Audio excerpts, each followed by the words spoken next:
Good morning, it's me, Pastor Scott, for another daily word of encouragement for today, Monday, September 20th. Today's word comes from Hebrews chapter 12, verses 14 and 15. Hear the word of God. Make every effort to live in peace with everyone and to be holy. Without holiness, no one will see the Lord.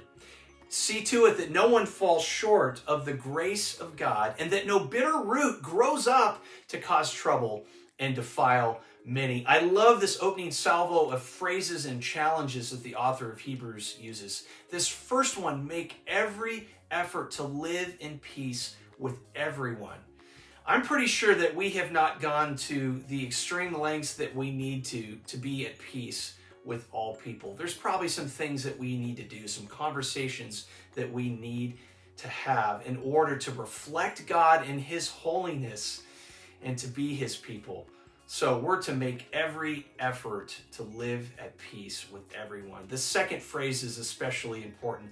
See to it. This phrase conveys an idea of corporate responsibility as believers to make sure that we follow through on extending God's grace and not falling short of extending it to others. Bitterness produces a fruit in our lives, a kind of fruit that spoils our relationships and keeps us from experiencing God's love and His goodness. I don't know where this quote first came from, but we've all heard it. Bitterness is like drinking poison and waiting for the other person to die. It really has no place in the life of God's people who have been called and set apart from the world. Bitterness doesn't just defile and kill us, it spoils environments, families, neighborhoods, churches, and countries.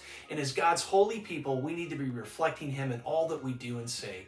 And instead of being bitter, let's consider being better. I don't care how bad it gets. We don't have the option to choose bitterness over peace. We don't have the ability to choose hate over holiness. So church, let's do it. Let's hold ourselves to a higher standard of living, loving, reflecting our good God who lavishes us with His grace. I know that even as we do that today, we'll produce a fruit that will last, not a fruit that will spoil us and those around us. So make every effort. Guarantee there are some things and relationships in our lives and some people that we need to have conversations with, even today, to make amends. And let's see to it. Let's hold ourselves accountable to be the holy, set-apart people of God. And as we do so, we'll see Him more clearly and we'll experience His grace and love and be able to extend it to the world around us. We'll see you next time.